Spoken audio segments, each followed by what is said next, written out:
Acting is not about sounding good, and voice acting is not about voices. So today we're going to be talking about what the actual basis of voice acting is and the three things that I had to learn in order to start competitively going out for roles and actually booking gigs. All right. Breaking this down to three pieces. Number one, if you don't believe it, I won't believe it. So, if voice acting is not about voices or sounding good, what is it? Well, Meisner defines acting as bringing reality and living realistically under imaginary circumstances. It's not just about saying words. It's about actually truly believing the words that you are saying, so much so that you transmute that feeling and that emotion that you're going through to the listener or to the watcher. So, making a voice that you don't have, that you're not practiced in, or using an accent that you can't convincingly do, breaks that fourth wall and makes people understand that they are watching an ad, watching an animated character, not truly immersed in the experience. I mean, think about a B movie. You've seen a B movie where an actor feels like they're wrong. They're crying, but it doesn't actually look like they're sad. They're saying words, but it doesn't sound human. There's no inflection. There's no actual tone. There's no point to the words that they are saying. This is what we do when we try and put on a voice or do an accent or simply say words. We're not convincing the audience member because we don't truly believe it.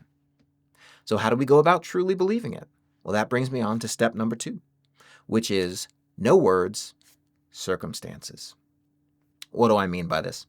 Stella Adler famously said that the job of the actor is not the words. We need to respect the writer, respect the world that the writer has created. But understand, after we get it, their job is effectively over. The written word is very different from how we speak.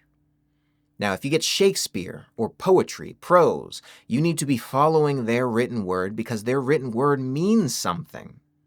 But in the context of typical commercials, in the context of typical animation, video games, we need to also be putting it in things, in words, in speech patterns that make sense to us. Commas might be grammatically correct, but it's not how we speak. So, translating those words to how we talk so that we can create a reality is important as a voice actor. You can't be jailed or put into a box trying to hit every single last word, every single comma, if there's an exclamation point, saying it in an exclamatory way. Grammar is different than speech. And the words are not the point. The emotion and the motive behind the words, underneath and between the lines, that is the job of an actor. Getting to understand what that is. And how best to go about doing that for me? Well, always speak and react. What does it mean to always speak and react? As an actor, you are always reacting, and your speaking comes as a consequence of you reacting to something that was said or something that has happened. How do you do that as a voice actor? When you are alone in an environment speaking from a script and you typically don't have a scene partner. You create that world. You see, the human mind cannot differentiate imagination from reality. When you go and see a horror movie, you jump. You get jump scares, you get shocked, you actually feel fear. Some people actually throw up in the theater, some people have to leave. You know that it is just an actor on screen who's not really dead, who got a handsome paycheck just to be stabbed in the stomach. But you still react the same way because a world was created in which you suspended your belief and you feel like you're a part of that story. The only way that we can do that is by reacting as actors to what is happening and then transmuting that emotion to the watcher or to the listener. So, if I was doing a commercial and it was about a drink, a coffee drink, let's say it was a macchiato, And the lines were simply, "This macchiato is delicious, and after the day I've had at work, it's necessary. Ooh, that's hot. But it's good." That's it. You can try and say those lines 5 million different ways, and it will not connect because you're just speaking. What I would personally do is I would ground it in the fact that I'm speaking to a barista. I've been going to this coffee shop for the last 3 years. We have a great rapport. This is my usual drink. So I go in and I'm talking to this person.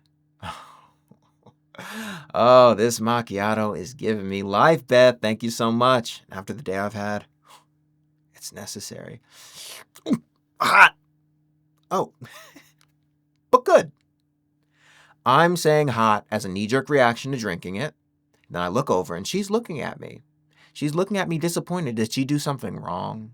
What's wrong with the drink today? So I'm trying to, it's good. Everything that I did was based in the reality of the world that was set up versus me just reading lines. And that is how we transcend B movies and go to the big time A movies, baby. That's how we start to actually act instead of just reading lines.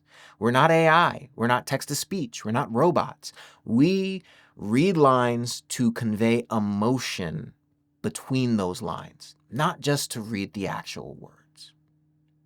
And if you want more help doing this, I'm hosting my first masterclass. It's going to be March 2nd. And this masterclass is for beginners who are looking to level up and start to learn how to actually put together the tools they need to start competitively auditioning. This class is not for those who have no background in acting whatsoever, because we're actually going to be reading copy and working together. So, if that sounds like something that's great for you, it's in the description below. Once again, it's March 2nd.